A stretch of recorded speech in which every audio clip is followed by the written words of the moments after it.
Bismillahirrahmanirrahim. Assalamualaikum warahmatullahi wabarakatuh. Alhamdulillahi ala ihsani wa syukru lahu ala taufiqihi wa amtinani wa asyhadu an la ilaha illallah wahdahu la syarika lahu ta'ziman li sya'nih wa asyhadu anna Muhammadan abduhu wa rasuluhu da'ila ridwani. Allahumma salli alaihi wa ala alihi wa ashabihi wa ikhwani. Hadirin dan hadirat yang dirahmati oleh Allah Subhanahu wa taala. Alhamdulillah, puji dan syukur kita panjatkan kepada Allah yang masih memberikan kita kesempatan untuk bisa bermajelis ilmu, untuk saling mengingatkan, memperbaiki diri kita dan hati kita. Semoga pertemuan kita diberkahi oleh Allah Subhanahu wa taala. Salawat dan salam semoga tercurahkan selalu kepada junjungan kita Nabi Muhammad sallallahu alaihi wasallam dan juga kepada keluarganya serta seluruh sahabat beliau tanpa terkecuali. Pada kesempatan kali ini kita akan bahas topik tentang 10 kiat untuk membersihkan hati kita. Sesungguhnya ya, perhatian syariat terhadap hati sangat besar ya. Oleh karenanya Nabi Ibrahim alaihissalam pernah berdoa kepada Allah Subhanahu wa taala, "Wala tukhzini yauma yub'atsun, yauma la yanfa'u malun wala banun illa man atallaha biqalbin salim." Nabi Ibrahim berdoa dengan doa yang diabadikan dalam Al-Quran. Dia berkata, "Wala tukhzini yauma yub'atsun." Ya Rabbku, jangan kau hinakan aku tatkala hari engkau membangkitkan manusia. Hari di mana yauma la yanfa'u malun wala banun. Hari tersebut tidak bermanfaat harta dan tidak bermanfaat anak-anak. Illa man atallaha biqalbin salim. Kecuali orang yang bertemu dengan Allah dengan bawa hati yang selamat. Ini menunjukkan bahwasanya pada hari kiamat yang menjadi patokan utama adalah hati seseorang. Makanya hal ini ditekankan dalam banyak hadis juga. Seperti sabda Nabi SAW, "Inna Allaha la yanzuru ila suwarikum wala ila ajsamikum, walakin yanzur ila qulubikum wa a'malikum."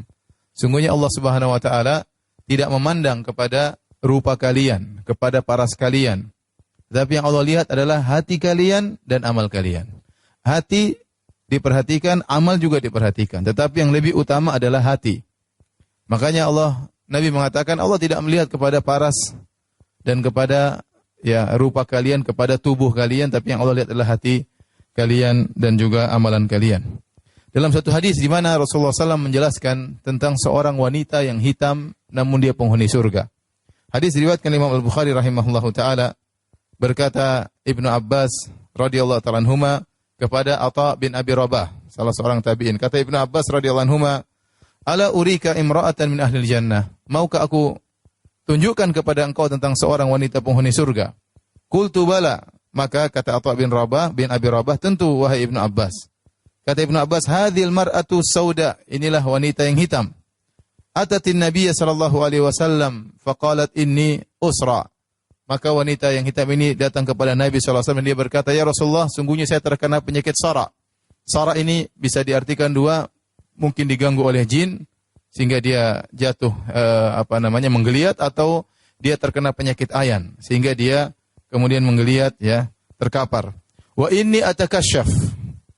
Namun tatkala saya terkena penyakit ayan, atakasyaf, sebagian auratku terbuka karena gerak-gerakan, mungkin sebagian betisnya terbuka, sebagian lengannya terbuka. Maka dia mengeluh kepada Nabi SAW. "Fadu'allaha li." Ya Rasulullah, doakanlah aku. Maka Nabi SAW berkata, "In syi'ta sabarti walakil jannah." Kalau kau ingin, kau bersabar, maka kau dapat surga. "Wa in syi'ti da'autullaha ayyu'afiyaki." Kalau kau ingin, aku doakan kepada Allah agar kau disembuhkan. Maka dia memilih bersabar. Kata dia, "Asbir." Aku bersabar. Faqalat, dan dia berkata, "Inni atakasyaf." Dia gelisah, "Ya Rasulullah, kalau saya bersabar, namun saya tersingkap sebagian aurat saya kalau saya sedang terkena penyakit ayan. Fadu'allaha li alla atakasyaf." Maka berdoalah kepada Allah agar ketika aku terkena penyakit ayan tidak tersingkap sebagian auratku.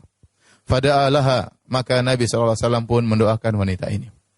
Lihatlah wanita ini, kata Ibnu Abbas, wanita penghuni surga. Dari segi paras, dia seorang wanita yang hitam, yang mungkin tidak banyak orang yang tertarik kepadanya. Dia wanita biasa, bukan ibu sosialita ya. Wanita biasa saja ya. Tetapi dia punya keinginan besar meskipun dia hitam ya. agar tidak tersingkap auratnya. Ya, yang mungkin kalau lelaki melihat tidak begitu tertarik, dia pun tetap menjaga harga dirinya, tidak ingin tersingkap auratnya. Perhatikan dia menjadi mulia di sisi Allah, kenapa? Hatinya, dia bersabar. Dia memilih tetap sakit, yang penting dia bersabar. Ini semakin menekankan kepada kita, yang menjadi patokan bukanlah paras dan rupa. Sebagian kita mungkin terpedaya dengan rupanya, dengan parasnya, dengan penampilannya, dengan tasnya, dengan bajunya, dengan ketenarannya. Itu semua tidak bermanfaat di sisi Allah Subhanahu wa taala. Yang bermanfaat bagaimana hati seorang dan amalannya. Hati seorang dan amalannya. Maka Nabi mengatakan, "Innallaha la yanzuru ila suwarikum wala ila ajsamikum." Allah tidak melihat kepada jasad kalian, Allah tidak melihat kepada rupa kalian, Allah tidak melihat kepada bodi kalian. Walakin yanzur ila qulubikum wa a'malikum. Tapi yang Allah perhatikan adalah hati dan amalan kalian. Nah, tatkala kita berbicara tentang amalan hati, ya, membersihkan hati, maka ini kita berbicara tentang perjuangan. Karena membersihkan hati bukanlah perkara yang ringan, perkara yang berat. Hanya orang-orang spesial yang Allah pilih sehingga mereka selalu memperhatikan hati mereka. Kita terpedaya yang sering kita perhatikan zahir kita, penampilan kita, ya. Paras kita, baju kita, dan itu biasa, manusiawi, ya. Mereka memperhatikan penampilannya karena dia akan keluar, dilihat oleh banyak orang, dilihat oleh teman-temannya, semua diperhatikan penampilannya, ya, bajunya. Tetapi dia lupa bahwasanya yang menjadi perhatian Tuhan, Allah Subhanahu wa taala, hatinya. Bagaimana hatinya? Jangan sampai dia lebih sibuk memperhatikan zahirnya, memperhatikan penampilannya, sementara dia lupa memperhatikan batinnya, memperhatikan hatinya. Maka seorang barometer harus dirubah, ya. Penampilan hati, kebersihan hati harus dia lebih perhatikan daripada penampilannya. Semua diperhatikan, tapi yang menjadi barometer, menjadi prioritas dia yang utama adalah bagaimana memperhatikan hatinya. Dan saya katakan bahwasanya ini perlu perjuangan agar seorang bisa membersihkan hatinya. Dalam satu hadis dari Abdullah bin Amr bin Al-As radhiyallahu anhuma, dia berkata, qila li Rasulillah sallallahu alaihi wasallam, ditanyakan kepada Nabi sallallahu alaihi wasallam, ayyun nasi afdal? Ya Rasulullah, manusia mana yang paling afdal? Qala kullu mahmumil qalbi saduqul lisan. Setiap orang yang hatinya mahmum. Mahmum itu artinya dibersihkan. Hatinya dibersihkan. Secara bahasa, mahmum itu artinya disapu. Yaitu setiap orang yang hatinya dia sapu dari kotoran-kotoran hatinya, saduqul lisan, yang lisannya jujur. Qalu, maka para sahabat untuk mendengar pernyataan Nabi, mereka bertanya, saduqul lisan na'rifuhu, ya Rasulullah, lisan yang jujur kami mengerti. Fama mahmumul qalb, apa yang dimaksud dengan hati yang dibersihkan atau disapu? Apa maksudnya hati yang disapu? Maka kata Nabi SAW, huwa naqiyyut taqi, yaitu hati yang bersih, hati yang bertakwa. La ithma alaihi, tidak ada dosa pada hati tersebut. Wala baghya, wala ghil, wala hasad. Tidak ada kezaliman kepada orang lain. Tidak ada kejengkelan sama orang lain. Dan tidak ada hasad sama orang lain. Ini berat, ya. Hati yang bersih, mahmumul qalb, itu hati yang dia bersihkan. Sehingga bersih, penuh dengan ketakwaan. Tidak ada kejengkelan sama orang. Tidak ada hasad sama orang. Tidak ada dongkol sama orang. Hatinya bersih dari dosa. Hadis ini, hadis yang hasan, mengisyaratkan bahwasanya seorang kalau ingin hatinya bersih, maka dia harus sering membersihkan hatinya. Seperti rumahnya yang kotor, ya. Setiap hari mungkin kemasukan debu, mungkin masukan kotoran, maka dia harus senantiasa membersihkannya. Jangan dia biarkan kotoran tersebut bertumpuk, maka dia bersihkan kotoran-kotoran tersebut, dan ini dia lakukan setiap hari, setiap saat. Maka ibu-ibu yang dirahmati oleh Allah Subhanahu wa taala, pada kesempatan kali ini kita akan sama-sama berusaha belajar apa kiat-kiat yang bisa kita lakukan agar hati kita bisa bersih. Karena kita semua sadar hati kita bermasalah. Di antara bukti-bukti bahwasanya hati kita bermasalah, ibu-ibu yang dirahmati Allah Subhanahu wa taala, pertama kita susah khusyuk dalam salat. Ya. Ini berarti hati kita bermasalah. Seorang kalau hatinya bersih, niscaya dia lebih mudah untuk khusyuk dalam salatnya. Tapi saat kita salat, kita mengerti bagaimana hati kita kemana-mana, menerawang kemana-mana, banyak dunia yang kita pikirkan dalam sholat kita. Betapa sering kita ingin sholat kita cepat selesai. Ruku yang cepat, sujud yang cepat, tidak betah, ya. Begitu assalamualaikum langsung buka HP, lihat WhatsApp. Ya, ini bukti bahwasanya kita sholat sementara WhatsApp di hati kita, ya. Dan itu kenyataan, ya.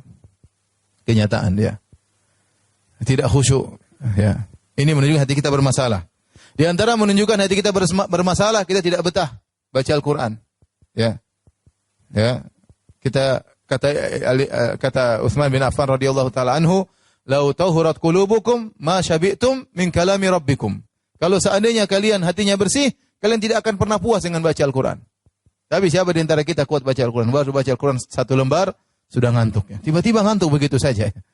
Tiba-tiba gelisah. Padahal kalau baca WhatsApp, nonton berita, dan yang lainnya, maka berlama-lamaan juga asyik. Ini menunjukkan hati kita bermasalah. Mau tidak mau, jangan kita bilang hati kita bersih. Sebagian orang mengatakan, ya yang penting hati saya bersih. Mana buktinya? Buktinya anti tidak kuat untuk baca Quran lama-lama. Buktinya anti tidak menangis tatkala baca Al-Quran. Buktinya anti tidak khusyuk tatkala salat. Terus anti ngaku hati bersih. Itu kan barometer anti. Tapi dalam syariat menunjukkan hati anti bermasalah. Hati anti bermasalah. Ya. Harus dibersihkan. Ada sesuatu yang tidak beres. Ya. Kemudian di antaranya mudah suudzon sama orang, mudah suudzon sama teman-teman, ya. Ya, merendahkan orang lain dan macam-macam lah. Kita sendiri masing-masing sadar tentang penyakit-penyakit hati yang ada pada hati kita, yang mungkin kotoran itu sudah bertumpuk lama. Tidak kita bersihkan. Ya, karena kita tidak pernah perhatian. Sementara tiap hari kita perhatian wajah kita, pergi ke salon sana, bersihkan ini, bersihnya ada jerawat satu aja pusing kepala, ya. Ya. Berusaha untuk bersihkan hati. Penyakit banyak dalam hati tidak diperdulikan. Tidak diperdulikan. Ya. Sementara kalau kita bertemu dengan Allah, kita bukan berhadapan dengan wajah cantik kita. Yang kita berhadapan dengan Allah, dengan hati kita yang bersih. Itu yang bermanfaat. Baik. Terlebih lagi pembahasan masalah membersihkan hati sangat penting, terutama di kalangan para ibu-ibu. Karena ibu-ibu itu apa? Komunitas baper, ya. Mudah perasa, sedikit perasa, ya. Sedikit, makanya masalah dalam ibu sangat banyak, ya. Bergaul terlalu dekat, masalah, ya. Terlalu jauh juga masalah, ya. Begitu ibu-ibu, ya. Nanti bikin komunitas, sudah ketemu-ketemu tiap hari, besok dongkol-dongkolan, ya.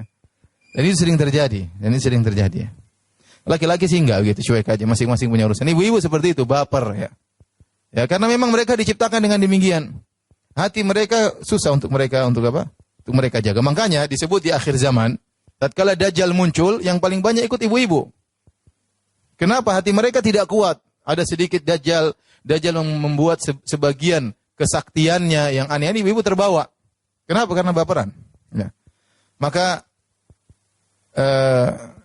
ini penting bagi ibu-ibu untuk bagaimana bisa membersihkan hati-hati mereka, terutama di zaman yang penuh fitnah, zaman yang penuh dengan glamornya dunia dan fitnah yang macam-macam. Ya. Baik, kita akan sebutkan 10 poin hal-hal yang bisa membersihkan hati, ya.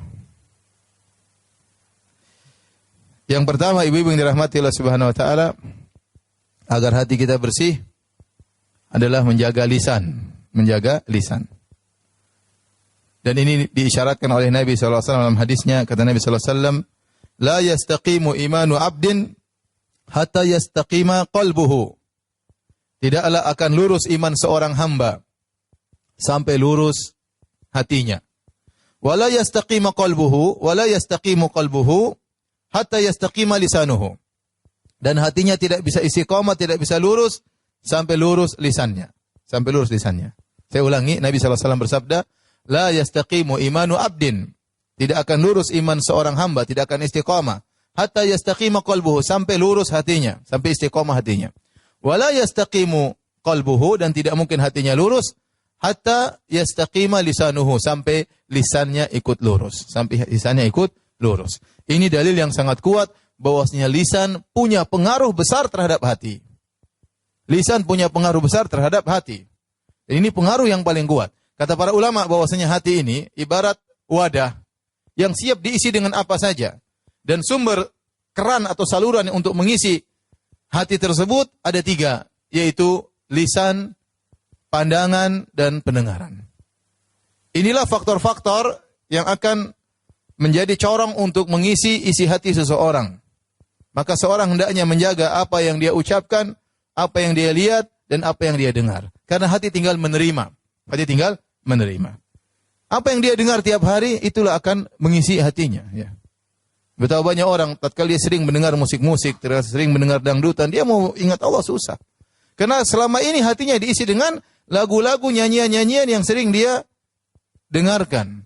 Apalagi kalau seorang sampai hafal banyak sekali lagu-lagu ya. Ya, dalil Al-Quran tidak dia hafal, dalil hadis tidak dia hafal. Tatkala ada permasalahan timbul, yang keluar nada lagu. Yang keluar dalilnya lagu. Cinta kayak masalah apa, kayak masalah inilah macam-macam ya. Kenapa? Yang dia hafal adalah seperti itu. Makanya seorang hati-hati dengan apa yang dia dengar, dengan apa yang dia lihat, dan apa yang dia bicarakan. Karena itulah yang mengisi hatinya. Dan saya katakan ini sangat penting. Kenapa? Terutama tatkala kita sakaratul maut. Tatkala seorang sakaratul maut, ya, yang akan dia ucapkan adalah sesuatu yang sering dia sibukkan dalam hatinya. Kalau seorang dalam hatinya selalu ingat Allah, selalu ingat syariat, selalu ingat bagaimana dia bisa menjalankan syariat Allah, maka itu akan keluar tatkala dia akan meninggal dunia. Tetapi kalau seorang yang dia selalu ucapkan, dia dipikirkan dunia, ya, lagu dan ini dan macam-macam, maka itu akan keluar tatkala dia mau meninggal dunia. Susah, hatinya akan berkhianat menjelang dia meninggal dunia. Iblis akan datang benar-benar menggoda hatinya, terutama kata Imam Ibnu Qayyim rahimahullah taala, terutama tatkala seorang akan meninggal dunia, di situ iblis akan mengerahkan seluruh tenaganya untuk membuat dia tersesat tatkala sakaratul maut. Maka seorang kalau kebiasaan hatinya berisi dengan hal-hal yang buruk, ya, dengan apa yang dia lihat, ya, apa yang dia tonton film, bicaranya film terus. Sudah, itu isi hatinya. Apa yang dia dengar itu akan dia bicarakan, dan itu akan selalu bergulir di hatinya, ya. Ya, tentang apa saja itu. Nanti saat kata meninggal susah. Ya. Ada orang mau meninggal tidak bisa ucap kata-kata. Dia malah nyanyi lagu dangdut. Ada orang seperti itu. Ya. Ucapkan la ilaha illallah. Tuduhlah aku. Repot kan. Apa dia? Lagu dangdut yang keluar. Repot. Karena itu yang selalu dalam hatinya. Dalam hatinya.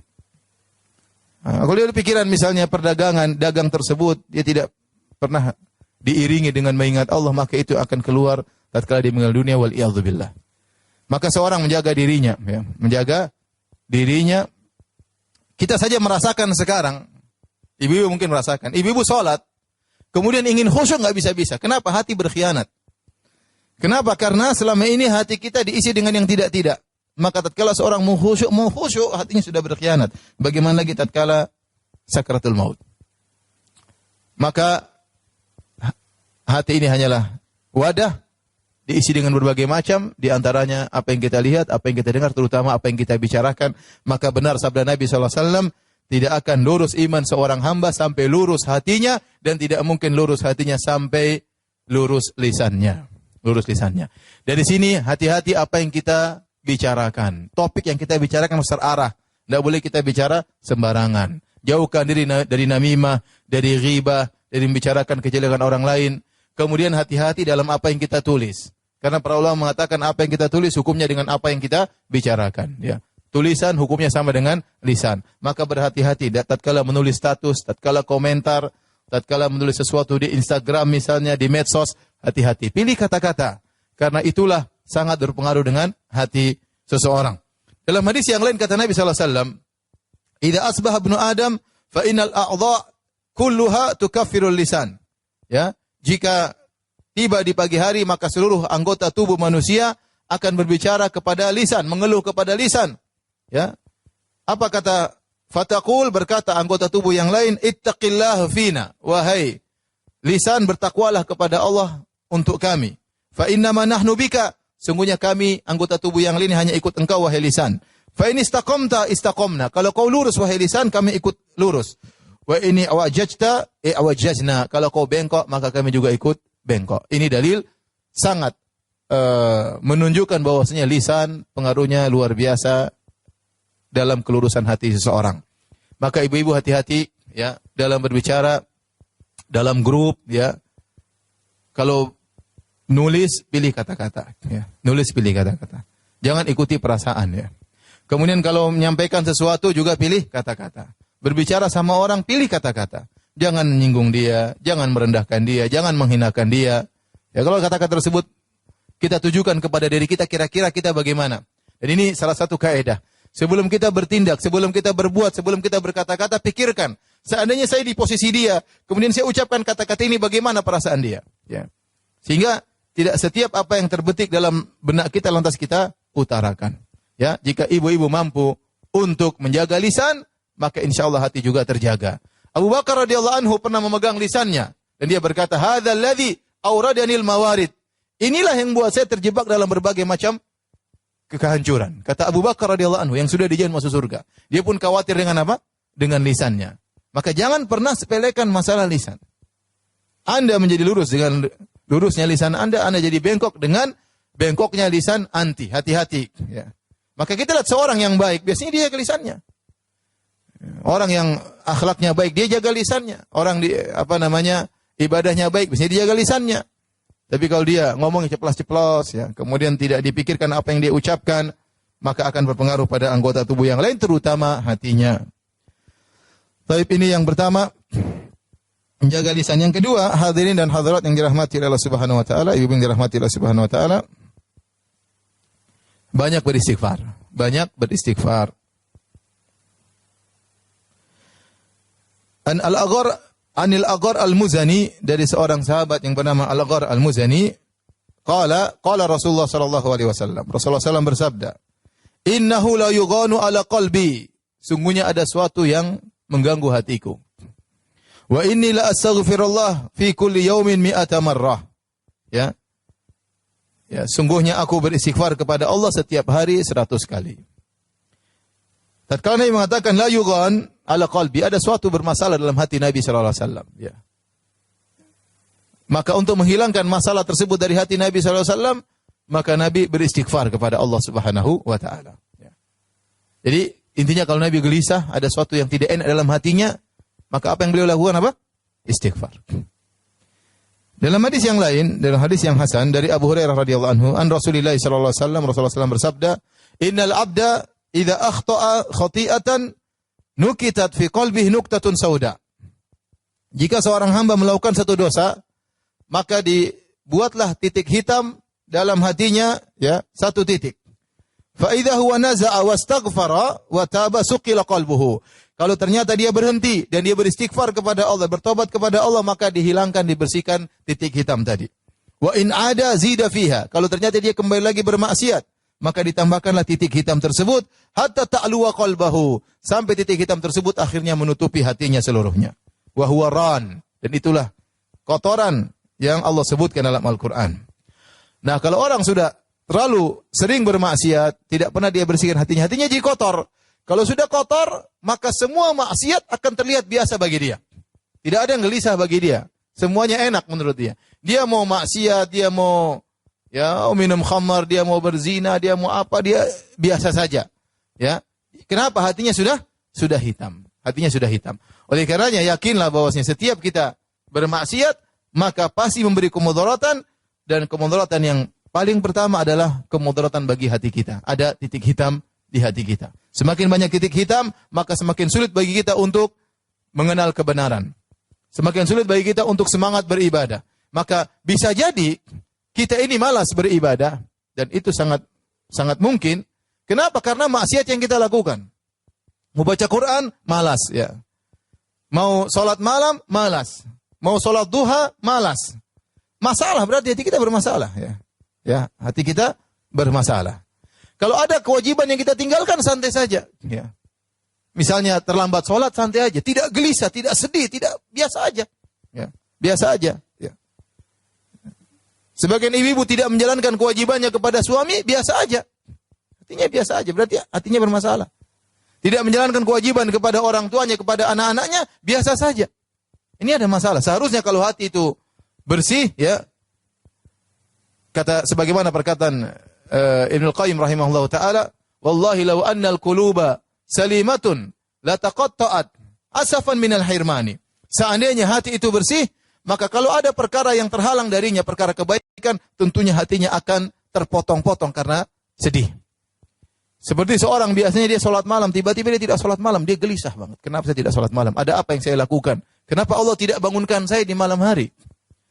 Atau dia terlambat sholat subuh, kenapa saya bangun jam 7? Ada apa gerangan? Ya. Dia akan merasa sedih. Hatinya terpotong-potong.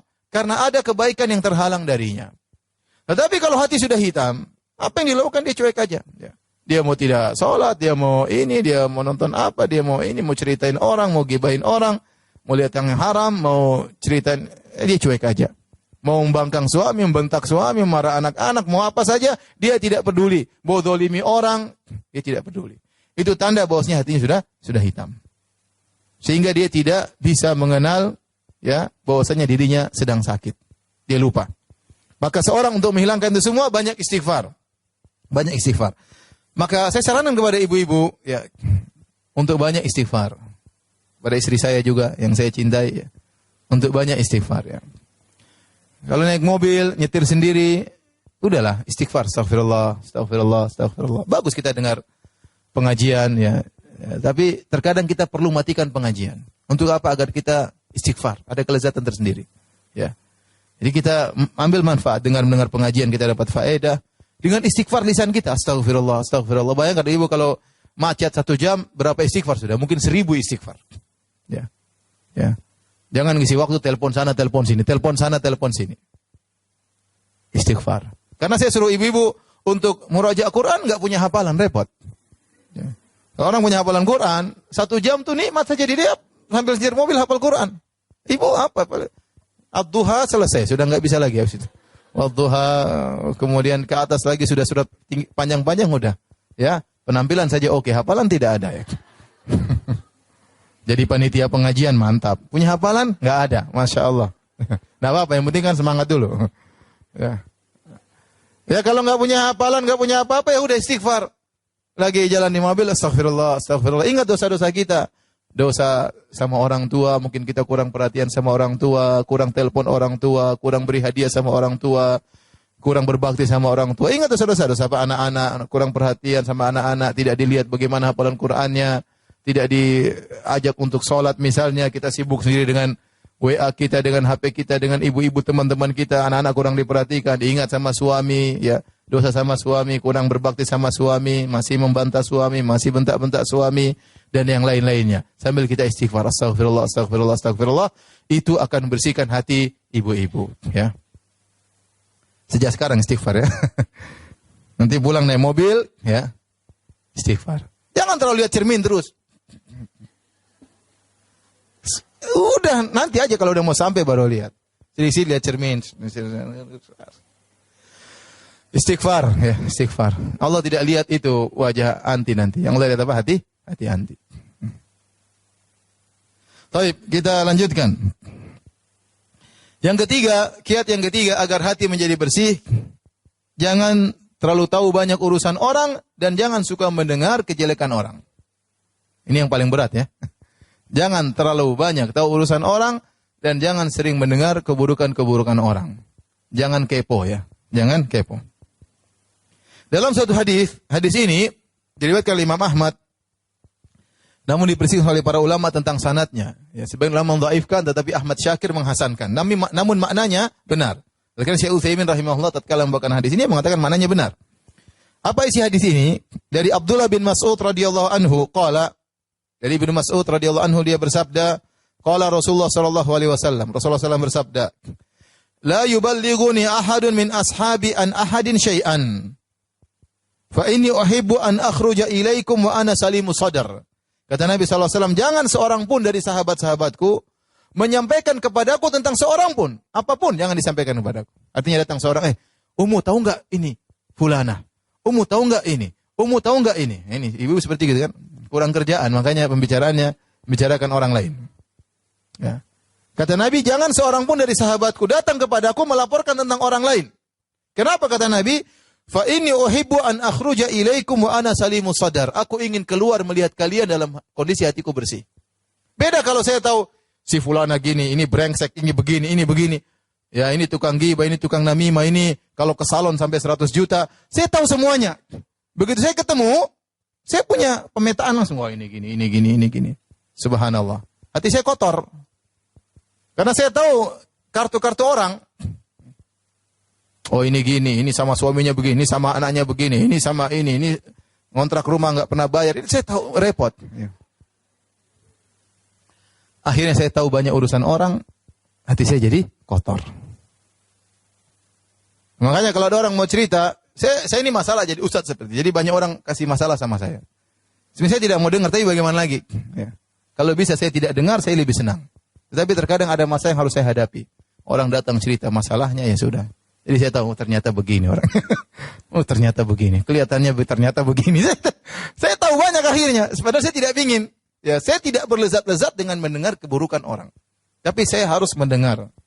Itu qadarullah. Itu sudah apa? Tugasnya apa? Ustaz. Tapi anti siapa? Anti memang Ustaz. Hafal ad-duha saja belum hafal. Ngapain dengar cerita-cerita orang? Ngapain dengar keburukan-keburukan orang lain? Lebih bahagia kita nggak tahu kesan orang lain. Lihat Nabi SAW mengatakan, jangan ceritakan kepada diriku tentang seorang pun. Kecuali dalam kondisi-kondisi terpaksa, orang ini minta nasihat. Dan anti merasa bisa menasihati, silakan mendengar. Ya, dia ingin curhat, kalau dia nggak curhat, dia tambah stres, ya kita berarti ikut menanggung kesusahan orang lain. Tidak apa-apa, dengerin. Tapi jangan jadikan kebiasaan. Jangan jadikan apa? Kebiasaan. Karena itu mengganggu kebahagiaan anti. Itu menjadikan hati anti menjadi kotor. Ya. Jadi kotor. Oleh karena seorang berusaha ya tidak mendengar tentang keburukan-keburukan orang lain. Ibnu Rajab Al-Hambali rahimahullah berkata, afdalul a'mal, amalan yang terbaik, salamatus sadri min anwa'i syahna'i kulliha. Sebaik-baik amalan adalah bersihnya hati dari segala ya permusuhan seluruhnya. Ya. Jadi kalau hati bersih, tidak tahu keburukan orang, tidak tahu permasalahan orang, itu lebih baik sebisa mungkin. Ya, kecuali memang kalau anti diceritakan, nanti bisa kasih solusi, bisa mengurangi beban orang, maka tidak apa, kita berbuat baik sama orang. Tapi kalau enggak perlu, enggak usah. Banyak yang mau kita urus. Kita mau ngurus suami kita mau ngurus anak-anak kita mau ngurus ibu kita, ya. Mengurus diri kita sendiri perlu diurus. Ya, sudah ngaji lama, ilmu enggak bertambah-tambah, sudah lama ngaji, hafalan tidak bertambah-tambah, ya. Sudah lama ngaji, tidak berubah-ubah, masih saja begini, masih saja begitu, ya. Dan seterusnya. Masing-masing kita tahu, ya. Masing-masing kita tahu tentang diri kita. Maka di antara hal yang membantu seorang kiat yang ketiga, agar seorang ya tidak atau bersih hatinya, jangan suka mendengar urusan orang lain. Apalagi mendengar keburukan orang lain. Kalau ada orang datang sama kita, ukhti, ada fulan, sudah, jangan, saya nggak mau dengar. Ya, kamu kalau ada perlu nasihati dia aja langsung, saya nggak mau dengar. Nggak usah lah, hati saya juga banyak dosa, hati saya juga kotor. Ya, saya tidak ingin dengar tambah kotoran dalam hati saya. Kalau ada orang yang seperti itu bergaul sama kita, putuskan persahabatan. Masih banyak yang siap jadi sahabat bagi kita. Nggak usah malu-malu. Kalau kita malu-malu, pekewuh, kita yang sendiri terjerumus dalam dosa, kita yang sengsara, kita menyakiti hati kita. Ada kita punya kawan ternyata suka nyeritain keburukan orang lain. Mohon maaf. Ya. Cari alasan. Ya. Afwan, ana sibuk. Mau sibuk kemana kek, bukan urusan nanti. Pokoknya putus, jangan bergaul dengan dia. Karena kita tidak ingin ya hati kita kotor dengan cerita tentang keburukan-keburukan orang lain. Makanya di antara doa yang diajarkan dalam Al-Quran, ya, kata Allah Subhanahu wa taala, "Walladzina ja'u min ba'dihim yaquluna rabbana ighfir lana wa li ikhwanina alladzina sabaquna bil iman wa la taj'al fi qulubina ghillan lil ladzina amanu." Ya Allah, ampunilah kami dan ampunilah orang-orang yang sebelum kami, yang telah beriman sebelum kami. Wa la taj'al fi qulubina ghillan lil ladzina amanu. Ya Allah, janganlah kau jadikan dalam hati kami ghil itu kedongkolan, jengkelan sama orang lain, kepada orang beriman yang lain. Kita ingin kita ketemu orang, kita bisa senyum sama dia, kita tidak tahu keburukannya, ya lebih enak. Daripada kalau kita tahu, ketemu sudah tahu orang ini begini, enggak enak. Terkadang informasi yang masuk sama kita juga ternyata salah. Salah atau benar kita berusaha tidak mendengar. Maka saya ingatkan ibu-ibu yang dirahmati Allah Subhanahu wa taala, waktu kita terbatas, umur kita terbatas, jangan terlalu ikut medsos untuk mendengar keburukan-keburukan banyak orang. Ya.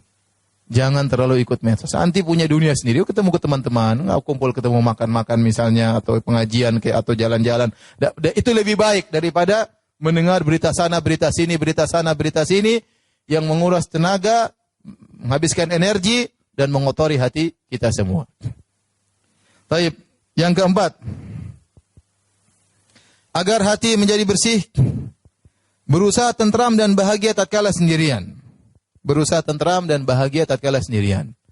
Latih diri kita untuk merasa nyaman tatkala sendirian. Saya tidak pungkiri bahwasanya kita merasa nyaman tatkala bertemu dengan kawan. Ya, bertemu dengan ibu-ibu yang lain, saya sendiri bertemu dengan kawan-kawan saya, ada kerinduan bertemu dengan mereka. Tetapi jangan sampai kenyamanan kita tatkala baru bersama mereka. Ya, terkadang kita perlu nyaman dengan kesendirian, dan ini penting. Ini untuk membersihkan hati kita.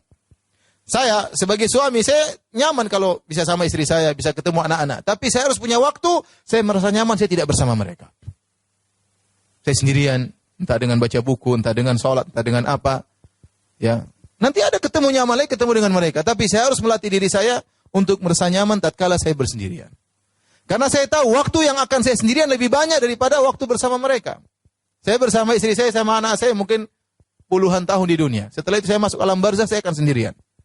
Saya akan sendirian. Istri saya pun demikian. Dia akan masuk dalam alam barzakh, dia sendirian. Anak-anak saya pun demikian. Anti semuanya pun demikian. Maka latih diri kita untuk biasa mendapat kelezatan, ketentraman tatkala bersendirian. Dan itu diisyaratkan dalam hadis kata Nabi SAW tentang 7 golongan yang Allah naungi pada hari kiamat kelak. Di antaranya kata Nabi SAW, rajulun dzakarallaha khaliyan fafadat ainah. Seorang yang dia bersendirian, dia ingat Allah Subhanahu wa taala, maka kemudian dia meneteskan air mata. Jangan sampai kita hanya bisa khusyuk tatkala kita banyak orang. Sementara tatkala kita sendirian kita tidak bisa khusyuk. Berarti hati kita bermasalah. Anti sedang sakit hatinya. Anti sedang sakit hatinya. Maka sisihkan waktu kita untuk bersendirian. Ya, makanya jangan selalu bareng-bareng ya. Ada waktunya kita bertemu dengan kawan-kawan dan lebih banyak waktunya kita bersendirian, merenungkan diri kita, merenungkan kesalahan-kesalahan kita, buka Al-Qur'an kita baca ya. Salat malam, salat duha ya. Tapi enggak usah di-share semuanya ya. Antara anti dengan Allah Subhanahu wa taala ya. Tidak semua perkara kita share ya, terutama ibadah kita. Uktum min hasanatik kama taktum min sayyiatik. Sembunyikanlah kebaikan-kebaikanmu sebagaimana anti menyembunyikan borok-borokmu, menyembunyikan aib-aibmu. Tapi ini perkara yang harus dilatih. Makanya dalam Islam ada syariat i'tikaf.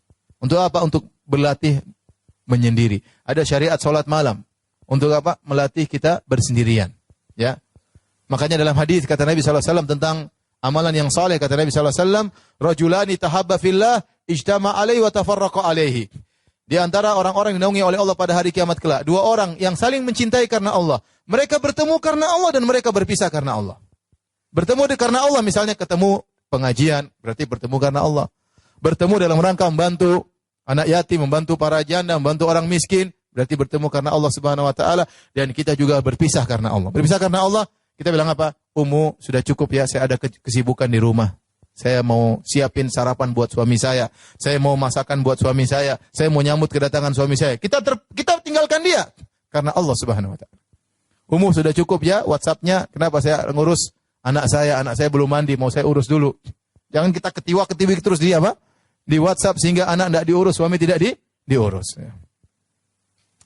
Jadi ada namanya bertemu karena Allah dan juga jangan lupa berpisah karena apa? Allah. Berpisah karena Allah. Waktunya kita berpisah. Kalau malam-malam ketemu saya ngobrol malam, waktunya kita berpisah. Saya kalau ngobrol sampai jam 11 nanti bagaimana mau bangun malam? Ya. Waktunya kita berpisah karena Allah. Kita bilang, "Oh, Timah sudah malam, istirahat ya." "Oh, jangan dulu, kita tidak ada." Kita berpisah karena Allah. Ya, jadi harus dilatih, bukan cuma bertemu karena Allah, berpisah juga karena Allah. Karena kalau tidak demikian, terkadang kita bersahabat dengan syahwat.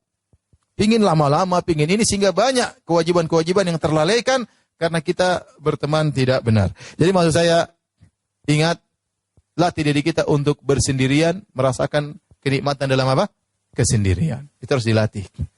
Kalau anti sudah terlatih seperti itu, hidup tuh nyaman ya. Kita sendirian, di mana kita buka Quran, lagi di mana kita berzikir. Tidak perlu ada orang di samping kita untuk bahagia.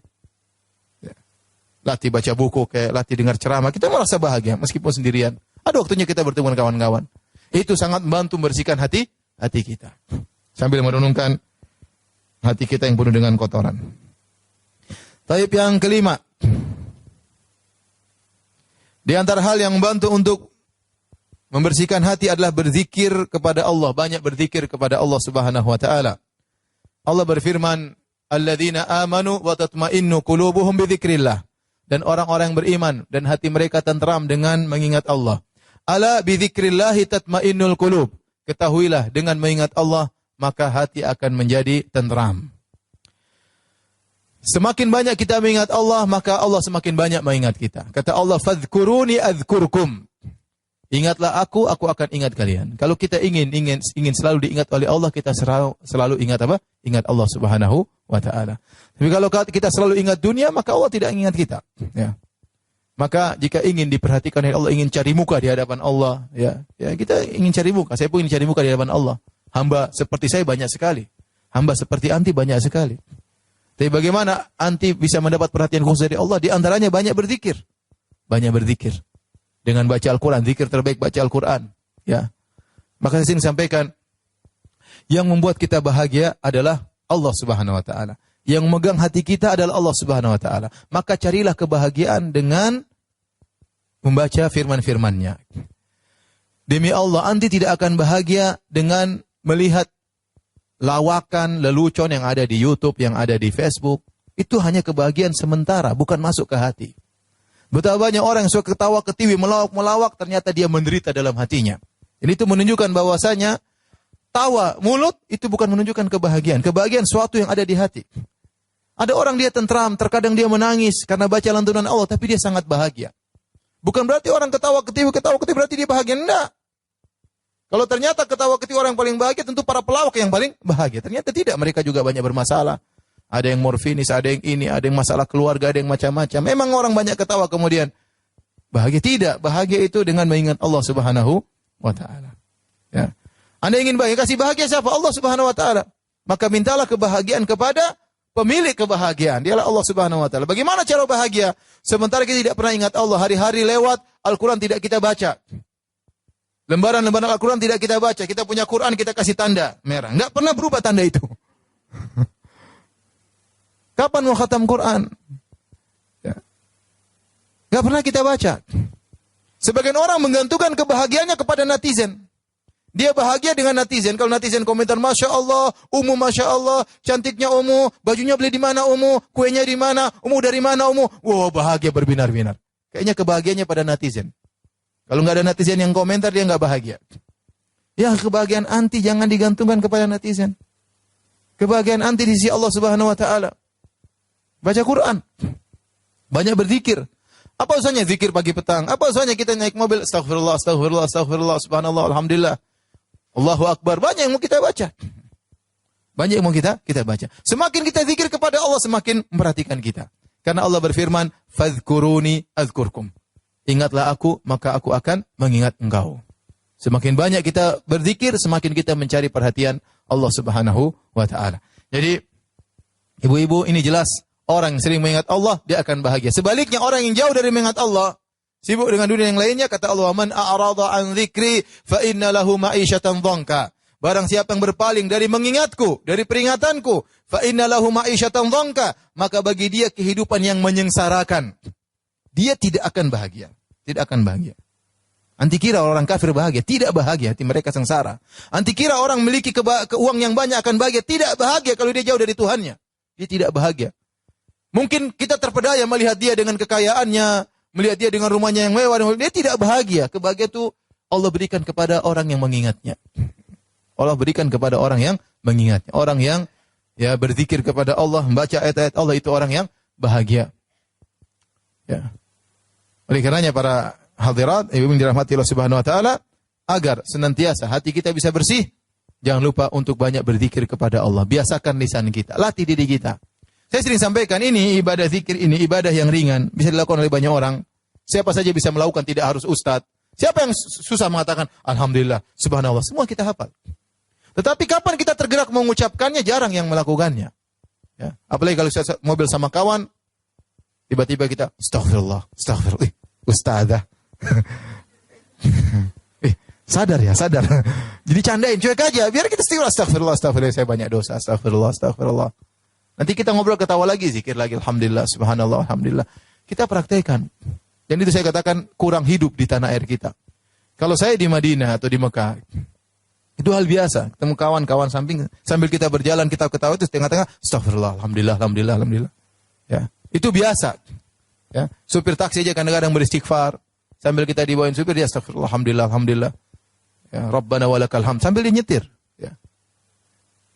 Jadi karenanya sama seperti kalau misalnya ada syekh-syekh datang ke Indonesia, saya temani dia. Dalam mobil kita ketawa ketiwi, ngobrol, ketawa ketiwi. Kadang saya ngakak, dia ngakak juga. Tapi di tengah-tengah itu tidak lepas dari zikir. Sudah hal yang biasa. Nah kita ini malu untuk mulai zikir. Karena dianggap so alim ya. Sejak kapan umum begitu? Jadi akhirnya lisan susah untuk beristighfar. Padahal orang yang banyak berzikir kepada Allah hatinya semakin bersih. Tapi yang berikutnya yang keenam. Agar seorang bisa hatinya bersih, latih dulu untuk ikhlas. Latih diri untuk ikhlas. Ada dua hal, ini yang keenam dan ketujuh, yaitu untuk agar bisa hati bersih, agar hati tidak keras, yaitu ikhlas, dan yang kedua membantu orang lain. Kata As-Sa'di rahimahullah dalam tafsirnya, ya, kata beliau, fa'unwanu sa'adatil abdi, tanda kebahagiaan seorang hamba, ikhlasuhu lil ma'bud, dia ikhlas kepada Allah Subhanahu wa taala, wa sa'yuhu fi naf'il khalq, dan dia berusaha untuk memberi manfaat kepada orang lain. Seorang yang paling bahagia adalah orang yang mengumpulkan dua perkara ini. Dia ikhlas kepada Allah dan dia berusaha memberi manfaat kepada orang lain. Sekarang kita bicara ikhlas. Orang ikhlas itu apa? Orang yang tidak mengharap pujian orang lain. Yang dia perhatikanlah komentar Allah terhadap apa yang dia lakukan. Maka dia harus melatih diri, perhatikan niat dia, saya lakukan ini kenapa? Karena Allah. Saya melakukan ini karena Allah. Saya umrah kenapa? Apakah ingin agar dipublish, untuk diposting, atau karena Allah? Harus perhatikan niat. Saya ikut pengajian di sini kenapa? Karena Allah. Karena saya ingin dapat pahala dari Allah Subhanahu wa taala. Kenapa saya kumpul sama kawan-kawan untuk pergi ke anak yatim? Karena Allah. Bukan untuk kemudian dipublish bahwasanya kita ibu-ibu, ya, sosialita, kemudian gini, enggak. Karena Allah Subhanahu wa taala. Semakin kita melakukan semua karena Allah, kita semakin bahagia. Semakin kita tidak peduli dengan komentar netizen. Semakin kita tidak peduli dengan komentar orang lain. Kenapa? Karena kita melakukannya karena Allah. Seorang da'i, kalau dia sudah karena Allah Subhanahu wa taala, yang mau hadir depan dia 1000 orang dengan 5 orang tidak ada bedanya bagi dia. Bagi dia, dia menyampaikan agama Allah Subhanahu wa taala. Yang dia cari komentar Allah Subhanahu wa taala. Bukan banyak sedikit pengikut, dia tidak pedulikan. Yang dia pedulikan, yang saya lakukan benar atau tidak. Mau orang marah, mau orang merendahkan, tidak peduli. Ya. Kenapa? Karena dia lakukan semua karena Allah Subhanahu wa taala. Dan ini harus kita latih agar kita ikhlas. Semakin kita ikhlas, kita semakin bahagia. Semakin hati kita bersih dari berbagai macam penyakit. Tapi kalau seorang sudah mulai mencari komentar orang, maka dia sendiri yang menderita. Dia sendiri yang menderita. Oleh karena ibu, bagaimana caranya ikhlas? Tentunya pembahasannya panjang, tapi di antara melatih diri kita untuk ikhlas adalah menyembunyikan amal saleh. Menyembunyikan amal saleh. Kata Nabi SAW, "Man istata'a minkum an yakuna lahu khabi'un min amalin saleh, falyaf'al." Barang siapa di antara kalian yang mampu punya amal saleh yang tersembunyi, yang tidak ada yang tahu, maka lakukanlah. Seandainya suami pun tidak tahu, kalau bisa lakukan. Tapi kalau suami harus tahu, enggak ada masalah. Seandainya saya punya amal saleh, istri saya tidak harus tahu, saya bisa lakukan amal saleh, istri tidak tahu, saya akan lakukan. Tapi kalau ternyata istri harus tahu sebagai hubungan suami istri, maka tidak jadi masalah, ya. Karena kita sama suami, kita tidak riak sama suami. Kita tidak riak sama istri. Biasanya kita riak itu sama kawan, sama tetangga, sama anggota grup. Maka latih diri kita untuk sembunyikan amal saleh. Kapan anti mencapai derajat ikhlas, maka anti akan bahagia. Anti akan bahagia. Ingat perkataan saya ini. Kapan anti menggantungkan kebahagiaan anti kepada Allah, anti ikhlas, anti akan bahagia. Kapan anti menggantungkan kebahagiaan anti dengan komentar netizen, anti semakin menderita. Semakin menderita. Tidak akan pernah berhenti komentar orang. Ada yang mencela, ada yang memuji dan yang lainnya. Kapan kita mau terlepas dari belenggu seperti itu? Caranya dengan ikhlas kepada Allah Subhanahu wa taala. Baik. Yang ketujuh adalah membantu orang lain. Ada seorang lelaki datang kepada Nabi SAW. Yashku qaswata qalbihi. Dia mengeluhkan tentang kerasnya hatinya. Kata dia, ya Rasulullah, apa solusinya? Hati saya keras. Baca Quran kurang khusyuk. Salat kurang khusyuk. Kurang terenyuh tatkala membaca, mendengar lantunan Al-Quran. Apa solusinya? Kata Nabi SAW. In aradta al yalina qalbuk fatimil miskin wamsah ra'sal yatim. Kalau kau ingin hatimu lembut, maka berilah makan kepada orang miskin dan usaplah kepala anak yatim. Ya. Kalau ingin hatimu lembut, beri makan kepada orang miskin dan usaplah tanganmu kepada kepala anak yatim. Ini adalah dua amalan yang luar biasa yang jika seorang melakukannya, fokus kepada amalan tersebut, maka hatinya akan lembut. Ya. Makanya kita sering lihat orang susah, bikin makanan, kita yang atur sendiri. Kalau perlu kita suruh pembantu kita masak, kemudian kita suruh antarkan, itu lebih melembutkan hati kita. Ketemu anak yatim, kita usap kepalanya ya. Kita tahu bagaimana dia susahnya, nggak punya orang tua ya. Sekolah dalam kondisi tidak ada yang perhatikan dia ya. Kita usap, dia akan sedikit merasakan kebahagiaan dari sentuhan orang tuanya yang hilang. Maka kebahagiaan tersebut akan tertular kepada diri kita ya. Dan itu akan melembutkan hati kita. Ya, kalau kita usap kepala anak miskin, anak yatim, jangan lupa kasih uang ya. Jangan diusap-usap terus ya. Tante, sudah berapa kali usap tante? Uangnya kapan? Usap kasih duit juga ya. Usap kasih duit juga ya. Jadi dengan demikian hati kita menjadi lembut. Intinya ini sekedar perwakilan dari contoh dari memperhatikan orang susah. Makanya dikatakan tidak ada sesuatu yang dibagi yang pernah habis seperti kebahagiaan. Semakin kita bahagia-bahagian, kita semakin apa? Bahagia. Ya, maka share kebahagiaan. Punya harta buat apa disimpan-simpan ya. Punya harta untuk beli barang-barang mewah buat apa? Ini barang mewah kita mati mau dibawa, enggak dibawa. Ya. Mending ini tas mahal kita jadikan sumbangan untuk anak yatim. Ini tas mahal kita sumbang untuk masjid. Ya. Ini tas mahal kita jual untuk berikan kepada ya fakir miskin. Itulah aset kita yang akan kita terima di akhirat kelak. Ya. Jadi kalau ingin hati menjadi lembut, jangan lupa untuk beri makan kepada fakir miskin dan untuk menyentuh kepala anak yatim. Seperti sekarang ada program-program Jum'ah berkah, Jumat barokah. Masya Allah itu.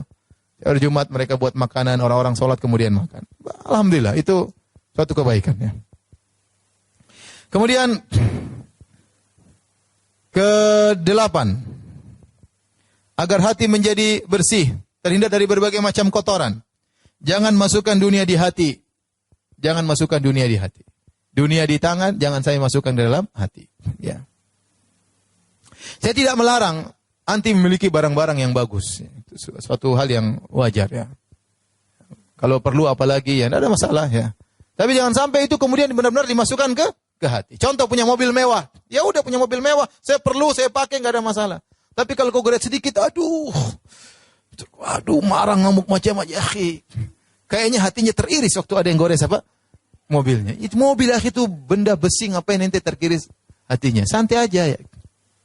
Itu dunia. Ya. Maksudnya itu contoh bahwasanya dunia tersebut sudah masuk ke hati. Ada kawan saya bikin rumah, kemudian kolam renang, kemudian indoor dan macam-macam. Saya bilang ya akhi, jangan terlalu mewah-mewah nanti.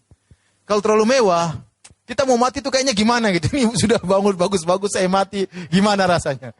Tapi kalau biasa-biasanya meninggal ya sudahlah, ini buat keluarga, buat yang lain gak ada masalah. Maksudnya boleh kita punya dunia, tapi jangan terlalu yang perfect, jangan terlalu yang high class, jangan terlalu seperti itu buat kita rusak hati kita. Terus belum lagi kita tidak selamat dari kesombongan dan keangkuhan. Benar. Orang punya perkara barang-barang high class, itu tidak mau dia pasti sombong. Mau tidak mau. Kalau Nabi katakan dahulu al-khuyala wal kibar fi ahli al-khayl, kesombongan, keangkuhan berada pada pemilik-pemilik kuda. Kenapa orang punya kuda bangga-banggaan? Kuda saya besar, kuda saya ini gagah, kuda saya berlari cepat. Ada kesombongan, mau tidak mau dia akan terjadi demikian. Kecuali orang yang diselamatkan oleh Allah Subhanahu wa taala. Apalagi barang-barang mewah. Barang-barang mewah, ya. Punya motor mewah, ya. Buat apa beli motor mewah-mewah, ya? Mau jalan di jalan, ya. Motor Harley Dimension. Kemudian saya lihat orang bawa motor di jalan, ya kita nggak tahu hati dia, cuma sayang motor semahal itu. Kalau ada manfaatnya silakan. Anti mau punya pesawat, Ustadz saya beli pesawat untuk keluarga, silakan, bagus. Daripada campur ketemu pesawat yang pramugari ya sendiri rumah nggak, mobil pesawat sendiri pribadi nggak ada masalah. Kalau perlu nggak ada masalah. Tapi coba punya motor besar, kemudian orangnya kecil, kemudian kalau lampu merah dia harus turun karena nggak bisa ini. Terus gagangnya begini. Ya capek bawa motor begini. Apa perlu silakan. Anti bisa jawab kalau dihisab oleh Allah, silakan. Tapi saya katakan memiliki barang-barang yang high class, yang perfect, itu pasti berpengaruh pada hati seorang. Mau tidak mau. Mau tidak mau. Ya. Maksud saya, udahlah. Buat apa kita bergaya-gaya dengan dunia akan kita tinggalkan. Saya tidak melarang anti punya mobil. Memang silakan, perlu. Orang punya mobil besar, perlu nyaman, silakan. Apalagi untuk safarnya apa. Tapi jangan masukkan kemana? Ke hati. Ibu punya tas bagus, oke lah. Tapi jangan berlebihan. Kalau berlebihan akhirnya masuk kemana? Ke hati. Mau tidak, itu tidak bisa. Kita manusia, lihat barang bagus, pasti masuk dalam apa? Hati. Tatkala sudah masuk ke hati, pikiran kita mulai dunia. Sudah, nanti sakaratul maut gimana menghadapinya? Wallah alam, saya nggak tahu. Ya. Punya saya tidak, bukan berarti ibu suruh beli tas yang 20.000, enggak, maksud saya enggak. Yang wajar-wajar saja maksud saya. Oke, yang bagus, tapi jangan terlalu bagus. Jangan sampai kalau bagus tuh terlalu bagus pasti masuk ke hati. Mau tidak mau, itu kita manusia lemah iman kita. Apa kata Nabi sallallahu alaihi wasallam? Mali walid dunya, innama mathali wa mathalud dunya karaqibin istadhalla tahta syajarah. Thumma raha fatarakaha. Apa urusanku dengan dunia, kata Nabi sallallahu alaihi wasallam. Waktu ada orang melihat, ya Rasulullah, kenapa Anda tidak mengganti kasur Anda menjadi besar, menjadi begini? Lihat orang-orang kafir, mereka belum kemewahan. Kata Nabi, apa urusanku dengan dunia? Apa urusanku dengan dunia? Perumpamaanku dengan perumpamaan dunia seperti seorang yang sedang berjalan, kemudian mampir di bawah pohon sebentar, kemudian melanjutkan. Dunia itu pohon yang ditinggalkan. Tidaklah kita kecuali hanyalah salah satu fase dari perjalanan kita yang panjang. Ini fase salah satu kehidupan, 60 tahun, 70 tahun, kemudian kita akan masuk dalam fase alam barzakh, entah berapa ribu tahun. Kemudian kita masuk dalam fase alam padang mahsyar 50.000 tahun, setelah itu surga atau neraka. Jangan kita terpedaya di fase yang singkat ini. Maka silakan punya dunia, ya. Ingatlah dunia itu tidak akan Anda bawa dalam alam barzakh. Ingatlah dunia Anda bawa tersebut, yang Anda miliki dunia ini semakin berat hisab Anda. Yakin hal tersebut. Kalau tidak dunia tersebut bukan karena Allah, maka itu malah petaka bagi Anda. Saya ulangi, kalau dunia yang Anda kumpulkan bukan karena Allah. Ustaz, saya ini untuk membagikan ibu saya, Ustaz saya membagikan anak-anak, silakan, enggak ada masalah. Anti bisa jawab di hadapan Allah Subhanahu wa taala. Tapi kalau anti hanya sekedar mengumpulkan dunia, ya hanya untuk koleksi anak, koleksi sini supaya diakui oleh orang bahwasanya saya ibu sosialita, musibah nanti hari kiamat. Musibah, ya. Ya, memperpanjang hisab, repot. Yang kecil-kecil aja nggak bisa jawab, apalagi yang mahal-mahal. Gimana jawabnya? Baik. Yang berikutnya, yang ke-9. Senantiasa menerima takdir Allah Subhanahu wa taala, sehingga senantiasa husnudzon kepada Allah Subhanahu wa taala. Allah berfirman dalam surat Taghabun, "Ma asaba min musibatin illa bi idznillah." Tidak ada satu musibah pun yang menimpa kecuali dengan izin Allah. "Wa man yu'min billahi yahdi qalbah." Barang siapa yang beriman kepada Allah, artinya menerima takdir Allah, yahdi qalbah, Allah akan beri hidayah kepada hatinya. Hatinya jadi bersih, hatinya ditambah iman, hatinya penuh dengan keimanan. Wallahu bikulli syai'in alim. Allah Maha kuasa atas segala, maha mengetahui segala sesuatu. Ini di antara kiat yang paling kuat membuat seorang hatinya bersih, menerima dengan takdir Allah Subhanahu wa taala. Kita semua hidup dalam ujian. Saya sering sampaikan hal ini. Tidak ada yang tidak diuji. Laki, perempuan, kaya, miskin, tua, muda, semuanya diuji. Ada ujian yang akan Allah berikan kepada kita. Tapi kalau kita, ya, husnudzon kepada Allah, terima dengan semua takdir, maka hati kita akan menjadi bersih. Sudah qadarullah. Ini semua sudah tercatat 50.000 tahun sebelum Allah ciptakan langit dan bumi. Tidak mungkin kita menghindar. Ma asabaka lam yakun liyukhti'ak. Apa yang sudah Allah catat akan menimpamu, tidak akan lolos darimu. Wa ma akhta'aka lam yakun liyusibak. Apa yang Allah catat tidak akan mengenaimu, tidak bakalan mengenaimu. Jadi kalau kita terkena musibah, kita berusaha menghadapi tersebut, musibah tersebut kita hadapi, terus kita berpikir, ya sudahlah. Ini sudah tercatat 50.000 tahun. Bukan sebelum kita diciptakan. 50.000 tahun sebelum Allah menciptakan langit dan bumi, sudah tercatat bahwasanya saya akan, misalnya, anak saya akan meninggal. Sudah tercatat bahwasanya saya akan dicerai oleh suami saya. Tercatat bahwasanya saya akan dipoligami oleh suami saya, misalnya. Sedih ya? Sedih, takut, tenang. Semua sudah dicatat. Mau ngelarang, mau bawa jenderal untuk menghalangi, kalau sudah ditakdirkan, tidak akan bisa terhindarkan. Nah, tatkala kita menerima takdir Allah, hati kita menjadi tentram. Sudah, Allah tahu yang terbaik. Allah kasih saya ujian, berarti Allah tahu saya bisa menghadapinya. Allah tidak sembarang pilih. Allah pilih saya dikasih ujian ini, berarti saya bisa menghadapinya. Insya Allah saya bisa menghadapinya. Kalau kita mengatakan tidak mau, Allah bisa kasih ujian lain yang belum tentu kita bisa hadapi. Oleh karenanya ujian yang kita hadapi jalani. Pasrah, serahkan kepada Allah. Pasti di baliknya ada hikmah yang luar biasa. Wa may yu'min billah, barang siapa yang pasrah, yahdi qalba, Allah akan tambah imannya dalam hatinya. Allah akan bersihkan hatinya. Maka ini perkara yang sangat penting, yaitu pasrah dengan takdir Allah Subhanahu wa taala. Saya rasa tidak ada yang paling membuat kita pasrah kecuali kita ingat, sudah ditakdirkan mau diapa. Sudah digariskan oleh yang kuasa, yang di atas sudah menggariskan 50.000 tahun sebelum menciptakan langit dan bumi, terus mau diapain? Ya, anak meninggal, barang hilang, ya. Istri kayak begini, suami kayak begini, sudahlah. Repot, ya. Maka tinggal kita berusaha menghadapi ujian tersebut sesuai dengan koridor syariat Allah Subhanahu wa taala. Kita mencak-mencak juga percuma, nangis-nangis meronta-ronta tidak merubah kondisi. Hanya menambah dosa. Semakin suudzon kepada Allah Subhanahu wa taala. Ya, protes kadang, ya Allah kenapa kau timpakan aku musibah seperti protes, subhanallah. Protes kepada Rabbul Alamin. Ya, ini dosa besar, tidak boleh. Ya, maka latih diri kita untuk pasrah dengan apa yang Allah gariskan, ya. Ya. Saya sering dinasihati sampai istri saya. Kadang-kadang saya marah. Kata istri saya, Abi kan ustadz, masa ustadz tidak percaya sama takdir? Ya, benar. Itu nasihat yang benar. Terkadang saya secara ilmu oke, tapi terkadang praktek saya pun terkadang keliru. Ya. Ini manusia, ya. Ustaz juga apa, manusia, ya. Alhamdulillah ada yang mengingatkan. Taib yang terakhir, agar hati kita bersih, yang paling baik, yang paling utama dari semua sebab adalah doa. Ini doa yang sebab yang paling utama dari 9 sebab lainnya adalah berdoa kepada Allah Subhanahu wa taala. Ya.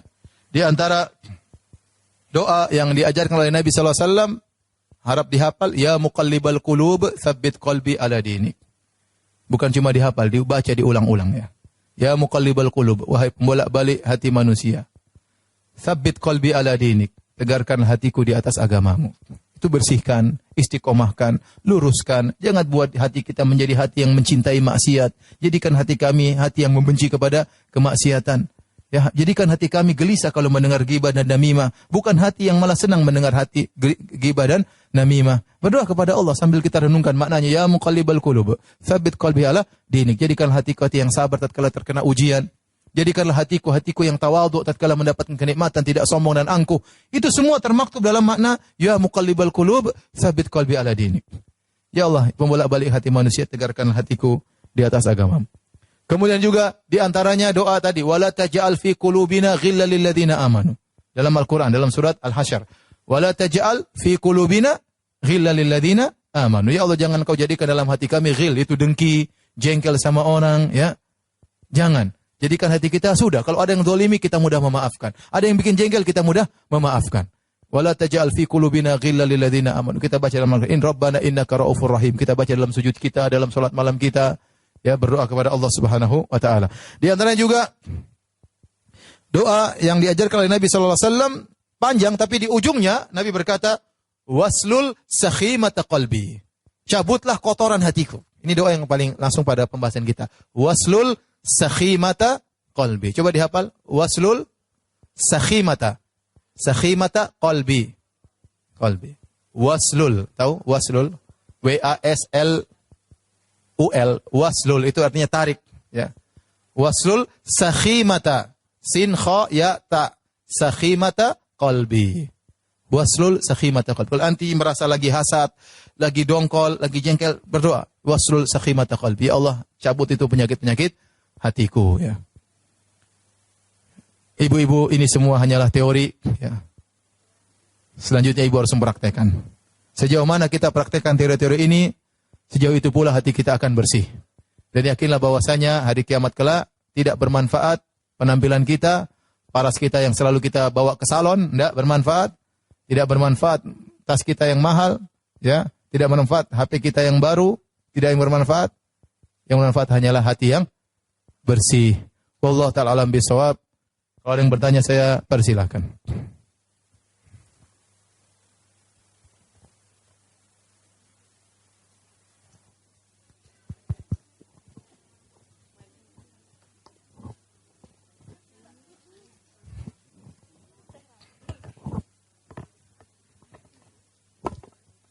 Assalamualaikum warahmatullahi wabarakatuh, Ustadz.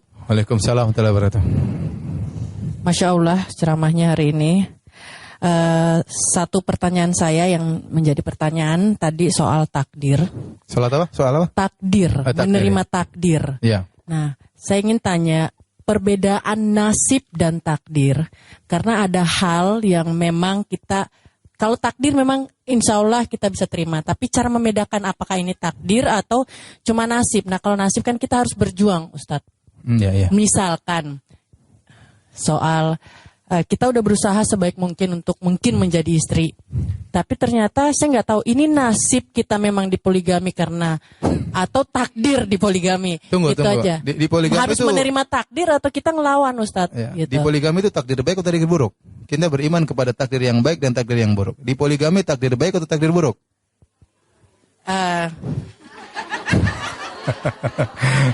Taib, saya ngerti pertanyaannya. Itu oke. Jadi begini, sebenarnya itu istilah ya. Mau dikatakan nasib, mau dikatakan takdir, tapi yakinlah semua yang terjadi sudah digariskan. Yang timbul pertanyaan adalah bagaimana kita menghadapinya. Bukan berarti kalau kita ditakdirkan kemudian kita pasrah, enggak. Kita berusaha menjalani dengan yang baik. Contoh, saya ditakdirkan sakit. Bukan berarti saya pasrah, ya sudah mati nggak usah ke dokter, enggak.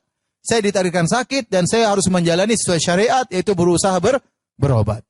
Maka saya berusaha ya melakukan yang terbaik. Karena saya tidak tahu takdir berikutnya apa. Sekarang saya ditakdirkan sakit. Apakah saya ditakdirkan berikutnya mati atau sehat, saya tidak tahu. Tapi saya sebagai orang yang sakit dianjurkan untuk apa? Berobat. Kata Nabi SAW, tadawaw. Berobatlah wahai hamba-hamba Allah. Wala tadawaw bil haram. Jangan berobat dengan yang haram. Contoh sekarang saya ditakdirkan ternyata dipoligami. Suami saya tahu-tahu nikah istri kedua. Sudah, nggak bisa saya lawan. Ini sudah ditakdirkan. Tapi bagaimana? Apakah akan berlanjut poligami ini? Ataukah saya akan bahagia? Ataukah saya sengsara? Saya berusaha menjalani dengan yang terbaik. Saya mau sengsara, tiap hari ribut marahin suami saya, suruh ceraikan istri kedua misalnya, atau saya hadapi dengan tenang, dengan perjuangan, pahala terus mengalir dan saya pasrah dengan hal tersebut. Bukan berarti kemudian saya tunduk, ya. Saya tidak melakukan usaha untuk kebaikan saya, kebahagiaan dunia dan akhirat saya, enggak. Tetap berusaha menghadapi semua yang digariskan Allah dengan baik. Ya. Karena kita tidak tahu takdir berikutnya apa. Kita tidak tahu, ya. Kita tidak tahu takdir berikutnya.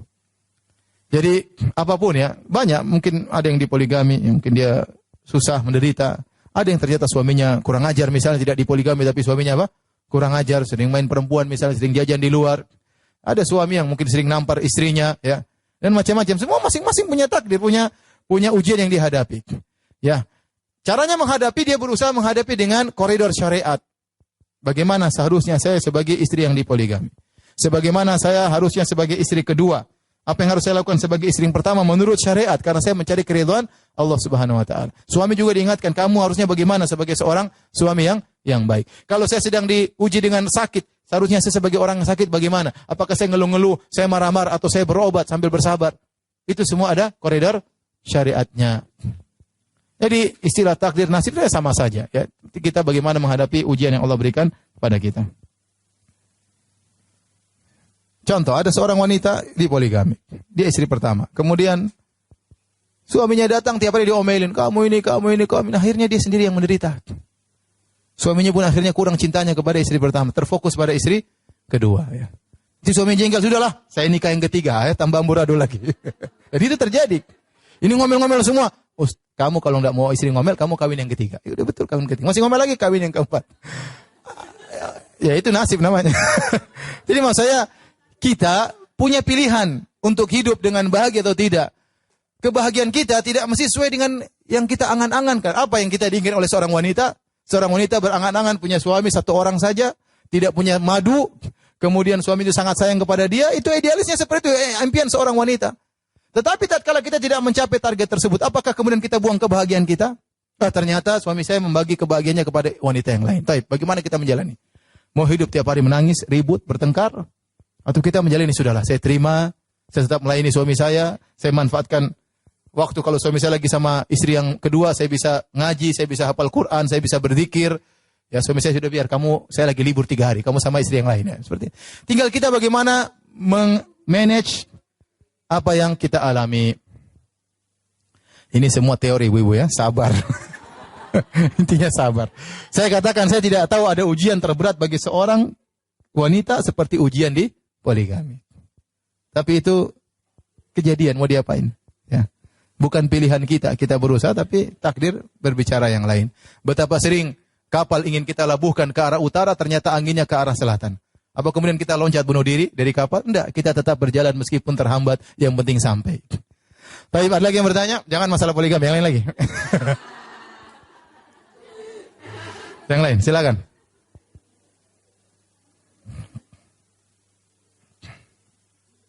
Jadi ada cerita, ada seorang wanita, dia jengkel, jadi suaminya poligami, akhirnya dia kabur dari rumah.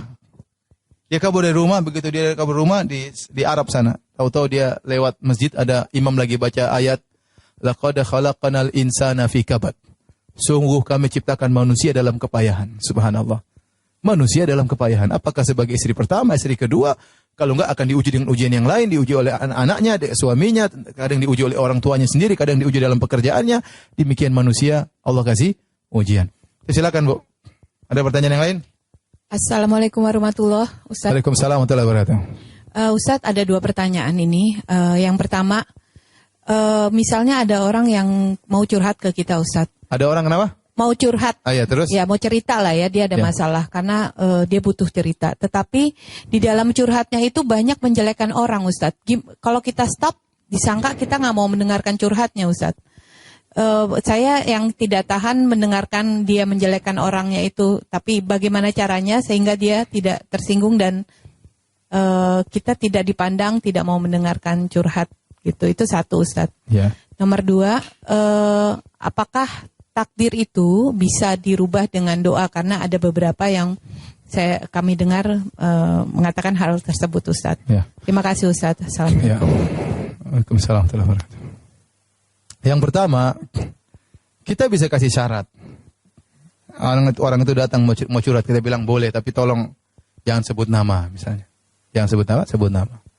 Kecuali teman dekat kita memang sahabat, itu lain cerita, enggak apa. Tapi kalau orang datang kemudian saya bilang jangan sebut nama ya. Saya sampaikan saja, saya tidak kuat mendengar, nanti saya berburuk sangka sama mereka dan begini. Tolong jangan sebut nama. Kalau tidak bisa sebut nama, ya sudah, saya mohon maaf, saya belum bisa mendengar. Karena jangan kita akhirnya kasihan sama dia, akhirnya kita pun sengsara. Kita karena ingin menyenangkan hati dia, hati kita kotor, jangan. Ya. Ada orang mau gibah. Kalau kita nggak dengar gibahnya, nanti dia jengkel sama kita, nggak berteman. Ya sudah, biarin aja, cari masih teman banyak kok. Kalau dia mau cerita, kita bilang boleh kau cerita, tapi tolong jangan sebut nama. Saya dengar, mudah-mudahan saya bisa kasih apa? Masukan. Tapi itu ibu ini, aduh.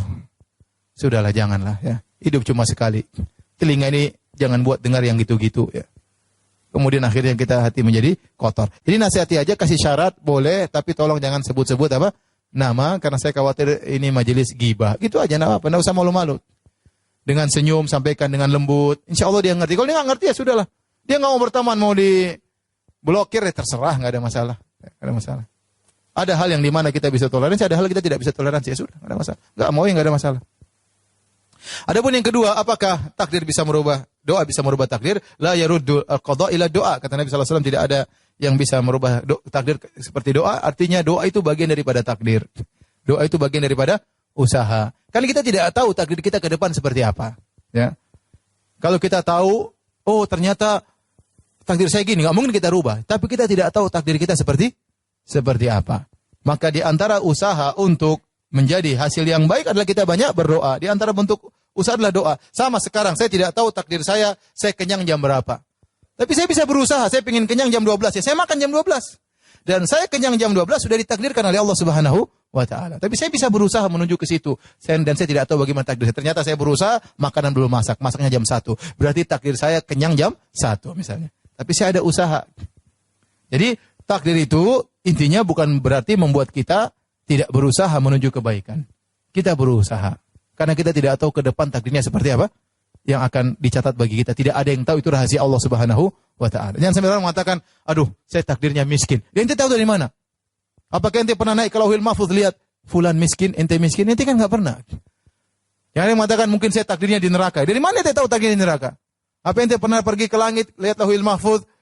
Paijo bin Paimin di neraka. Oh, berarti saya benar. Nggak ada yang tahu. Itu rahasia Allah Subhanahu wa Ta'ala. Yang bisa kita lakukan hanyalah apa? berusaha. Cuma apa faedah kita beriman kepada takdir?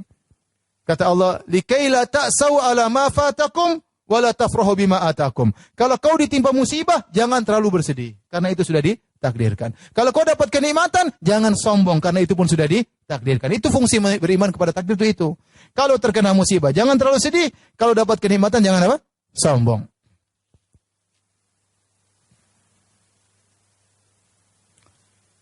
Aduh, ini saya tidak paham nih. Ustadz boleh tidak menggunakan gambar siluete makhluk? Saya nggak tahu itu apaan itu. Mana gambar? Saya tidak tahu. Mana gambar?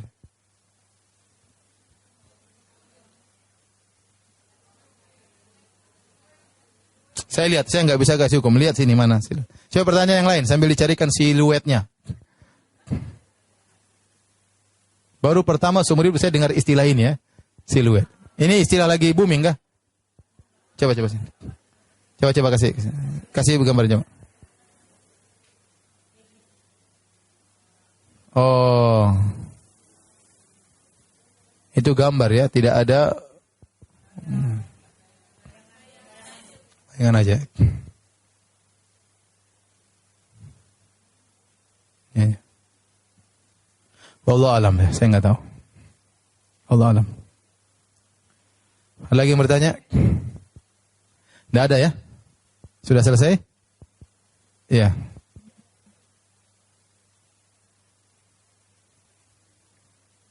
Waalaikumsalam warahmatullahi wabarakatuh.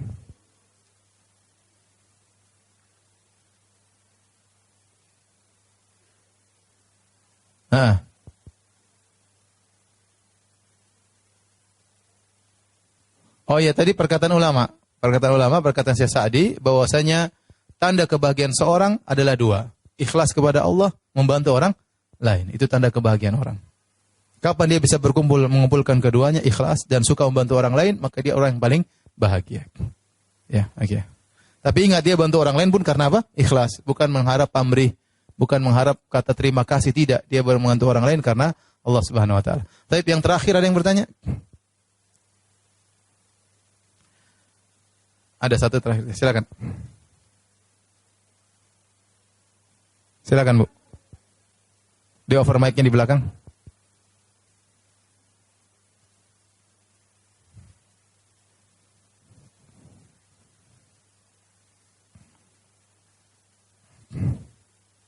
Silakan, Bu. Bismillah, Assalamualaikum warahmatullahi wabarakatuh. Waalaikumsalam. Ustaz, terkait dengan gibah yang diperbolehkan. Misalnya seperti orang... Ulang kurang keras, Bu. Terkait dengan gibah yang diperbolehkan. Iya. Seperti orang itu bermaksiat dengan diam-diam atau dia berhutang untuk menghindari ada orang lain yang terkena akibat perbuatan dia. Itu sebatas mana kita dibolehkan untuk menyampaikannya? Dan Ya, jadi ada orang dia berbuat zalim, suka menipu banyak orang misalnya. Maka kita boleh menggibahi dia kepada orang-orang yang kita khawatirkan terkena jeratan dia. Ya, tidak semua kita sebarin, tidak. Misalnya orang itu tinggal di Jakarta Selatan dan dia sering datang ke pengajian. Ya sudah, kita yang hati-hati. Kita bilang hati-hati Ibu Fulana, saya lihat kau semakin dekat sama dia, hati-hati, dia begini. Maka tidak apa-apa. Karena kita mengingatkan keburukan dia. Jangan sampai kau muamalah dengan dia masalah duit. Karena dia begini, itu nggak ada masalah. Ya, tapi jangan terus di Facebook ya. Ya, kita hanya sebarkan kepada orang yang mungkin kira-kira bisa terkena dampak dia. Ya, kira-kira demikian. Demikian saja Ibu yang dirahmati Allah Subhanahu wa taala. Semoga Ibu menjadi istri-istri yang solehah, bertakwa kepada Allah Subhanahu wa taala, dikumpulkan bersama suami di surganya kelak. Subhanakallah bihamdik asyhadu an la ilaha illa anta astaghfiruka wa atubu ilaik. Assalamualaikum warahmatullahi wabarakatuh.